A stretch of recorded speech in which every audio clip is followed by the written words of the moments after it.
adım Aynur Əmiriyeva, Ekoloq Ətraf Mühitin Qorunmasına Yardım İctimai Birliyinin sədriyəm və biz burada Azərbaycan Respublikasının qeyri-hökumət təşkilatlarına Dövlət Dəstəyi Agentliyinin maliyyəsi ilə həyata keçirilən Daha Yaşıl Azərbaycan üçün Gənc Nəsil layihəsinin icrasını edirik və sizə iqlim dəyişikliyi ilə mübarizədə gənc nəsillərin maarifləndirilməsi və COP29 irsi haqqında biz burada müzakirələr edəcəyik, seminar keçirəcəyik. Və bizim bu layihənin əsas, belə deyim ki, hədəfi sizlərdir, yəni gənclərdir ki, hansı ki bu gənclər gələcəkdə ekologiya ilə bağlı, bizim yaşıllıqlarımızı qorumaq və ekoloq sahəsində bütün daha yaxşı gələcəyə, daha yaxşı ekoloji layihələri, ekoloji mühiti təmin etməkdir və bizim əsas məqsədimiz budur və problemimiz lokal, yerli və qlobal səviyyədə iqlimə təsir edən uzun müddətli temperatur və hava dəyişikliyi haqqında iqlim dəyişikliyi deyilir məsələyə. Planetimizin lokal, yerli və qlobal səviyyədə iqliminə təsir edən uzun müddətli temperatur və hava dəyişikliklərinə iqlim dəyişikliyi deyilir. Son 200 ildə daha çox insan bu insan iqlim dəyişikliyi müşahidə olunur, son 200 ildir. Daha çox isti və daha çox soyuq havalar olur və bu həssaslıq Cənubi Qafqaz regionunda daha çox müşahidə olunur. Bununla da bağlı ən çox kəndlərdə, ərazilərdə Dünya Bankının və FAO deyilən təşkilat var. FAO təşkilatının maarifləndirmə səviyyələri müşahidə olunur. Hazırda biz də bu layihə ilə bağlı öz fəaliyyətimizi göstərməyə çalışırıq. Demək, belədir ki, Günəş yer kürəsinə müxtəlif şüalar göndərir və onların içərisində həm qısa, həm də uzun dalğalı şüalar var. Bu şüalar ultrabənzər şüalardan yaranan infraqırmızı şüalara da gəlib çıxır. Qısa dalğalı şüalar asanlıqla yer kürəsində atmosferi, o cümlədən istisna qazları keçib yer kürəsinə çatırlar və yer səthində daha qısa dalğalı şüalar geri uzun dalğalı şüalar kimi qayıdırlar. Və bu da deməli belə deyim də keçmişdən bu yana əvvəllərdə 300 min il bundan əvvəl lap havalar çox soyuq olur, ya da çox isti olur və o zamanlarda da təsərrüfat sahələri, əkin biçin olmuyor. Məsələn, bizim oğlumuz aqronom olmasıdır və o dövrlərdə yalnız mağarada yaşayan insanlar ya çox soyuq havalarda, ya isti havalarda çıxıb yalnız ovçuluqla məşğul olublar və təsərrüfat sahələri ilə məşğul ola bilməyiblər. Ovçuluqdan təsərrüfata bir 300 min il belə deyək də vaxta gəlib keçiblər ki, həm əkin biçin eləməyə başlayıblar, ağaclar əkiblər, yaşıllıqlar olub və bu da yer kürəsində bəzi getdikcə də yavaş-yavaş temperatur dəyişikliyi dinamikaları başlayıb ki, yəni havalar gah isti olur, gah soyuq olur, orta hava olur. Hazırda, məsələn, bu il özünüz də müşahidə elədiniz ki, çox soyuq hava oldu, yay elə də çox olmadı. Yəni ki, bunu gördünüz. Və bu yer kürəsinin temperatur dəyişikliyi dinamikası da getdikcə 150 min il ərzində olur ki, bu kəskin dəyişmələrə məruz qalıb artıq. Və yer kürəsinin istilik balansının nədir? Karbon dioksiddir. Karbon dioksid yer kürəsinin atmosferinin tərkib hissəsidir və onun rolu əvəz edilməzdir. Yəni, karbon dioksid elədir ki, yer kürəsində hava temperaturunu taraz saxlamağa çalışır və balansın qorunmasına kömək edir. İllik orta temperatur 15 dərəcə Selsi nəzərdə tutulur və insanların və təbiətin yaşaması üçün yararlı temperatur nə qədərdir? 60-dan 50-yə qədərdir. Yəni, 60 dərəcə, mənfi 60 dərəcədən plus 50 dərəcəyə qədərdir. Bu da, belə deyək ki, Azərbaycanda iqlim dəyişikliyində quraqlıqdır, torpaqların eroziyasıdır, su ehtiyatlarının azalmasıdır. Bu da nəyə gətirib çıxarır? Kənd təsərrüfatında, yəni əkinin daha da aşağı düşməsinə səbəb olur. Ekosistemlərdə dəyişikliklər və bioloji müxtəlifliyin azalması Azərbaycanda var. Qlobal istiləşmə nəticəsində temperatur artışı var, bir də ki, mühitin dəyişməsi var. Bir də yaşıl enerji alternativləri var. Yaşıl enerji dedikdə nə başa düşürürsünüz? Təbiət başa düşürür. Və təbiətdə nə var? Külək var, Su var. Sonra nə var?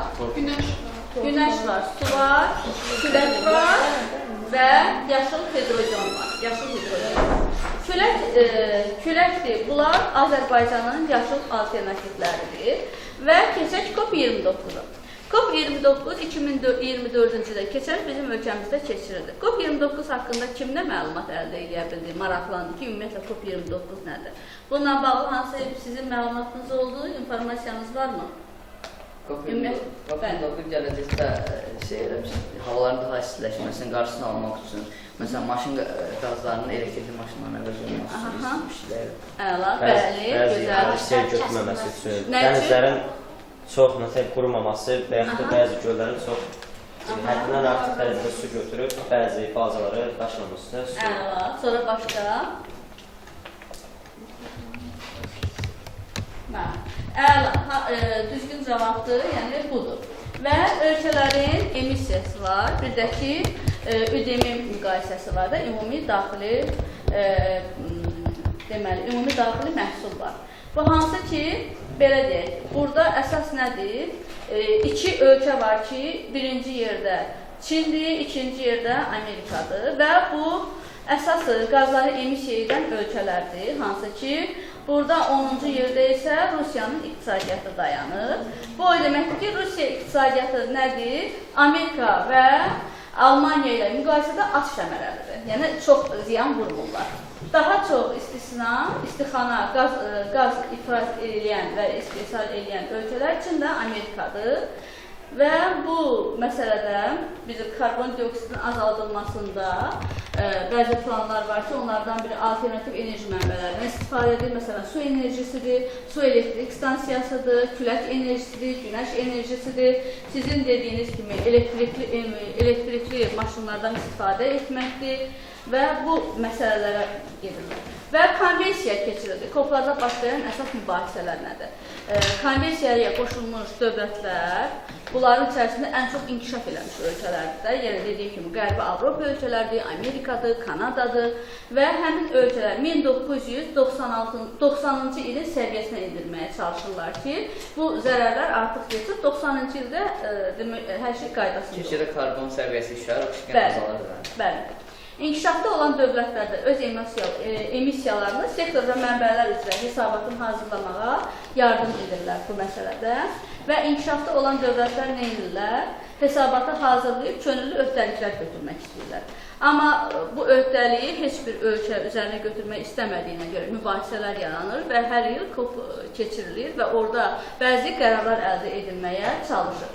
Və 2030-cu ildə Azərbaycanın hədəfi odur ki, emissiya 35% azaldılsın, 2030-cu ildə bərpa olunan enerjinin qoyuluş gücü 30% çatdırılsın, 2050-ci ildə artıq emissiya 40% düşsün, 2050-ci il isə Qarabağ sıfır emissiya zonasına çevrilsin. Azərbaycanın məqsədi budur. Və bərpa olunan enerji mənbələrdə bayaq saydıq nə idi? Su, külək, günəş, bir də ki, yaşıl hidrogen. Yaşıl hidrogen dedikdə, burada bizim əsas, belə deyək, istədiklərimiz nədir? Biz təbiəti necə qoruya bilərik?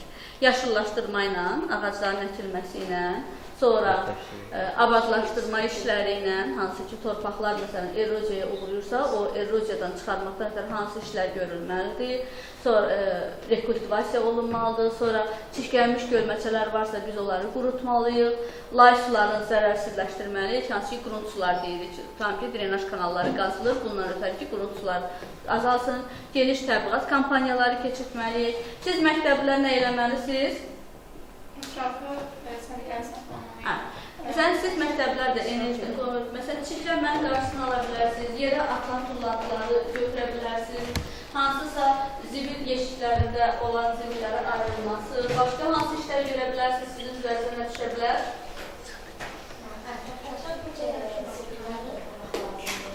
Daha çox getdiyimiz yerlərdə zibil saxlamamaq. Sonra? Yığdığımız yağları söndürmək, üstünə su töküb söndürmək ki, yanlış verməsin. Sonra? Olar. Həmin ağacları belə gündən-günə yaxşı baxıb sulamaq ola bilər. Həmimiz ağacdan qazaqlara götürmüşük. əkli torpaqların mülkiyyətləşdirilməsi. Çox gözəl. Demək belə, bizim məqsədimiz bu idi ki, sizə gərək xırda, belə qısa məlumatlar verək və gələcəkdə burada eşitdiklərinizi, baxdım ki, sizin COP29 haqqında da məlumatınız var. İnşallah bu il COP30 artıq Braziliyada keçiriləcək və Azərbaycan da orada təmsil olunacaq, Azərbaycan da oradadır və siz gənclərin üzərinə düşən odur ki, gələcəyə yaşıl, belə deyim ki, yaşıl Azərbaycan yaradasınız ki, bizdən sonra gələn sizlərsiniz, sizdən sonra gələn nəsil üçün də yaşıl gələcəyimiz olsun, ekologiyamız təmiz olsun, ətraf mühitimiz gözəl olsun və gözəl Azərbaycan üçün sizin borcunuz böyükdür. Və üzərinizə düşən öhdəliyi bilirsiniz, burada öyrəndiklərinizi, eşitdiklərinizi, bildiklərinizi də burada iştirak etməyən digər yoldaşlarınızla paylaşırsınız. Bununla bağlı sizin iştirakınız üçün təşəkkür edirəm. Yəqin ki, iştirakçı siyasi hamı doldurulur, elə mi? Tamam, çox gözəl. Təşəkkür edirəm uşaqlar sizə və sonda mən bir şey demək istəyirəm ki, biz sizin məktəbin kitabxanasına Liya Bayramovanın Uşaqlar üçün Yaşıl Biliklər kitabını hədiyyə edəcəyik. İstəsəniz yaxınlaşıb kitabxanadan bunu götürüb oxuya bilərsiniz. Burada sizin üçün daha çox geniş yayılmış məlumatlar var, biliklər var. Buradan daha çox şey öyrənəcəksiniz ki, təbiəti qorumaq üçün hansı addımları atmalıdır. Maraqlıdır, şəkillidir, planetə kömək edək və yaxud digər heyvanlarla, ekologiya ilə bağlı bütün məlumatlar burada var. Oldu mu? Çox sağ olun, təşəkkür edirəm və masanın üstündə olanlar da sizin üçün hədiyyədir, götürüb istifadə edə bilərsiniz, öyrəndiklərinizi oraya yazın. İndi keçək sual-cavab bölməsinə. Ümumiyyətlə, ətraf mühit dedikdə, ekologiya dedikdə nə başa düşürük, ekologiya nədir və bizim borclarımız nədir, borcumuz nədir? Bununla bağlı cavab verə bilərsiniz? Bizim borcumuz odur ki, harasa bir məsələn gəzməyə gedirik, gəzməyə gedəndə dənizə zibil atmamalıyıq, meşələrdə yandığımız odları söndürməliyik, oranı zibilləməməliyik və məsələn maşınlardan az istifadə etməliyik, daha çox toplu nəqliyyatlara və velosipedlərə və s. daha üstünlük verməliyik gələcəyimiz üçün. Məsələn, elektrikli maşınların düzəlməsinə daha çox belə kömək etməliyik və s. Çox gözəl. Başqa kim cavab verə bilər? Kimin fikri var? Məsələn, ağacları kəsirik, müxtəlif evlər düzəltmək üçün. Onların kəsimindən istifadəni az etməliyik, ağacları az kəsməliyik. Məsələn, müxtəlif heyvanlar da var ki, onları ekologiya təsir edirlər. Ağacları kəsdikdə onlar da yaşam yerinə verib, onlar da öldürüb belə şey. Bu dəqiqə durduğumuz yerlərə əvvələn məsələn 5 kimi olmuş bir yer olaraq İndi simentlənmə çox artdığı üçün ağaclar da azalır. Ona görə karbon qazının sürətli artır. Çox gözəl. Başqa kim cavab verə bilər? Qızlarımız bəlkə müzakirəyə qoşulsun. Ətraf mühitlə bağlı hansı addımları atmalıyıq təbiəti qorumaq üçün? Buyur. Ağac əkməliyik, onları gündən-günə sulamalıyıq, onlara daha yaxşı baxmalıyıq, yəni ətrafı inkişaf etdirməliyik. Təbiətdəki bəzi canlıların, məsəl üçün, yuvalarını dağıtmamaq. Məsəl üçün, bir qarışqan yuvası hara bastığımıza diqqət etməliyik. Hara bastığımıza diqqət etməliyik. Tamam. Başqa? Ağaçda yaşayan. Bəli, buyur. Təbiətdə olan bütün sərvətlər bizim sərvətlərimizdir. Yəni, bunlardan özümüzünkü kimi istifadə etməliyik. Yəni, özümüzə, təbiətə verdiyimiz ziyan əslində özümüzə verilir ziyanı. Yəni ki, ona görə də hər şey bizimdir deyə onu daha diqqətli istifadə etməliyik. Laf yaxşı. Məsəl üçün, enerji baxımından biz çox vaxt neftdən və s. digər enerjilər alırıq. Amma məncə günəşdən, havadan, sudan alınan enerji daha təbiidir və ekologiyanı da pozur. Laf yaxşı. İndi müxtəlif yerdə məsələn torpaq sürüşmələri falan olur. İndi həm ora çoxlu meyvə ağacları əkib, həm karbon, oksigen çox olması, həm torpaq sürüşmələrinin qarşısını almaq üçün, həm də kənd ağaclarından yığılan meyvələr və s. faydalı şeylər dövlət büdcəsinə daxil edilir. Məsələn, meşələrdə qida zənciri dediyimiz şey olur və bəzi zamlar onu gəzməyə gedəndə baxırlar, görürlər ki, məsələn, şişir ceyran tutur, ona mane olurlar. Özə qida zəncirinin pozulması, buna da yol verilməliyik. Və ya məsələn, nəsil tükənməkdə olan heyvanları ovlamalıyıq, o qaydalara əməl etməliyik. Yaxşı. Başqa kim idi? Cavab vermək istəyirdi əlavə. Bana israfı az etməliyik. Aha, nəyin israfı? Vəbşə suyu belə buxarlaşmalarla. Suyu daim açıq qoyulmalıdır, bəli. Qənayə. Yağış sularından istifadə etməliyik. Yağış sularından istifadə etməliyik. Başqa? Təklifləriniz, gələcəkdə ümumiyyətlə hansı addımlar atmaq istəyirsiniz? Ətrafımızın qorunmasına görə nələrə diqqət edəcəksiniz? Belə bir şey yaratmaq olar. Məsələn, indi bəzi insanlar var ki, suyu bütününü açıq qoyurlar. Belə bir şey yaratmaq olar ki, məsələn, suyu açıq qoyduqda avtomatik olaraq su bağlansın. Şəhər yerlərində o var, bəli, otellərdə, restoran zəncirlərində var, rayon yerlərində, kənd yerlərində hələ ki o yoxdur. İnşallah onlar da davam olar. Başqa? Yağış suları, məsəl üçün, barajlara yığmaq daha yaxşıdır, su barajları. İstifadə eləmək gələcəkdə. Çox gözəl. Kağızlardan istifadə etməliyik, çünki onları ağızdan çəkəsiblər. Bu zamanda bizim oksigenimiz azalır. Ayrıca kağızlardan Kağızlardan az istifadə etmək lazım. Çox gözəl. Arxa tərəfdən kimlərin fikirləri varsa buyursun. Gələ bir reklam olmuşdur mən. Orada deyirdi ki, bir kağız, bir ağaç deməkdir, bir ağac, bir meşə deməkdir. Aha, düzdür. Ona görə də kağız israf edilməlidir.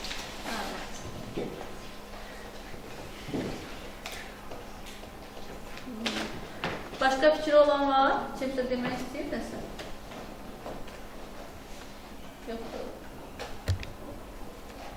Yəni, daha çox heyvanlar olarlar, insanlar bir hobi kimi eləyirlər, amma məncə eləməməlidirlər. Çünki heyvanlar da təbiətin bir gözəlliyidir. Onlar da necə ki, ağaclar təbiətin bir gözəlliyi olduğu kimi, günəş olduğu kimi, heyvanlar da təbiətin bir gözəlliyidir. Məncə, ovlamamalıdırlar da, yəni artıq bunu hobi kimi eləyiblər. Bəzən çox insan gedir meşələrdə ovluyurlar. Məsələn, ceyranlar ovluyurlar, quşlar ovluyurlar, dovşan falan. Yəni ovlamamalıdırlar. Çünki o, nətər deyim, heyvanlar təbiətin öz gözəlliyi var. Onlar təbiətdə biz necə yaşayırıqsa, onlar da oksigendən istifadə edirlər də, yəni karbon qazından heç kim istifadə edə bilmir ki, hər kəs oksigenlə qidalanır. Ona görə də məncə ovlamamalıdırlar. Mən fikrinə qatılıram, amma oğluna baxır oğluna da, yəni bir var ki, hobisini ovluyursan, ovladığın heyvan sonra qalır orada, onu götürmürsən. Biri var o, bir də var ki, ovluyursan, məsələn, ailə yemək gətirmirsən, onu eləyə bilərsən. Amma onu hobi şəklində, məsələn, varlar gelirlər, hobi şəklində onu öldürürlər, şurada qalır orada. O yüzden səhvdir. Yəni ki, bəli, necə? Deyirəm, çoğu insan hobi olaraq eləyir. Məsələn, ovluyurlar, amma eləyə bilərsən ki, yəni orada qalır. Ona görə də hobi olaraq məncə çox istifadə etməməlidirlər. Başqa hobilər Ehtiyac olarsa, ovlamağa icazə verirsiniz, amma ehtiyac olarsa yox. Mən seçmişdim. Deməli, Avustraliyada bir ara canavarların sayı artır. Canavarların sayı artdığına görə də canavarlar da meşələrə, kəndlərə çıxırmış. Bunlar da göstərib mənim dovşanları artırıblar. Dovşanlar o qədər artıb ki, girib bostana, əməlli başlı belə bostanda insanların əkdiyi şeylər yeyirmişlər. İnsanların təsərrüfunda ziyan ziyan vurulmuşlar. O vəziyyət saçıb ki, vəziyyət. İnsanlar onlar qorxularını qaçmırmışlar. Buna görə də onlar səhv elədiklərini başa düşüblər. Sonra canavarları çoxaldıblar. Canavarları çoxaldığında, sonradan mən qida zənciri təzən yerinə gəlib. Buna görə də başa düşüblər ki, heç bax qida zəncirinə təsir eləmək olmaz. Sonra müxtəlif nüvə silahları var. Yəni belə döyüşlərdə falan istifadə edirlər qələbə qazanmaq üçün, amma onların da həm özlərinə ziyan var, haman çıxırlar. Bizim nəfəs aldığında onlar atdığı həmən havadan nəfəs alırlar. İndi düzdür, Ermənistan məsələn Azərbaycanın 2020-ci ildə Qarabağ müharibəsində çoxlu nüvə yasaqlanmışlar, nüvə silahlarını istifadə edirlər.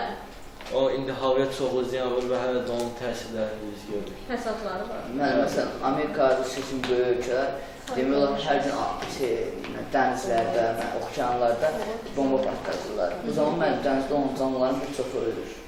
Bir çoxu olur və havaya radiasiya gedir. Bu da ozon təbəqəsinə ziyandır. Ondan da əvvəl xəstəliklər də artır, yəni nüvə çox olduqca xəstəliklər də çox olur. Yəni çox ölsən yoxdur, bəziləri ölürlər. Ona görə nüvələr təmizlənir. Siz özünüz bütün bu təhlükələrin hamısını oxuduqlarınızdan, gördüklərinizdən, baxdıqlarınızdan bilirsiniz. Və düşünürəm ki, siz çox ağıllı uşaqlarsınız. Özünüz də bilirsiniz ki, bizim təbiətimizi, ətraf mühitimizi qorumaq üçün hansı addımlar atmaq lazımdır və ümid edirəm ki, siz bu addımları atacaqsınız, bizim təbiətimizin çirklənməsinin qarşısını alacaqsınız ki, gələcək nəsillərə daha yaxşı, daha gözəl təbiət nəsib eləyəsiniz, qismət eləyəsiniz. Çox sağ olun, təşəkkür edirəm hər birinizə, uğurlar arzulayıram və ümid edirəm ki, gələcəyin yaxşı polisləri, yaxşı hüquqşünasları, yaxşı həkimləri olacaqsınız. Uğurlar. Sağ olun. Babalardan biraz sonra, biraz sonra.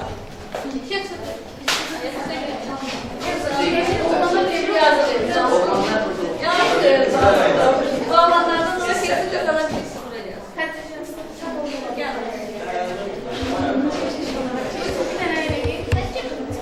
Evet hocam, tamam. Görsene. Sündürler biraz arkada dursun. Yaxşı düşür.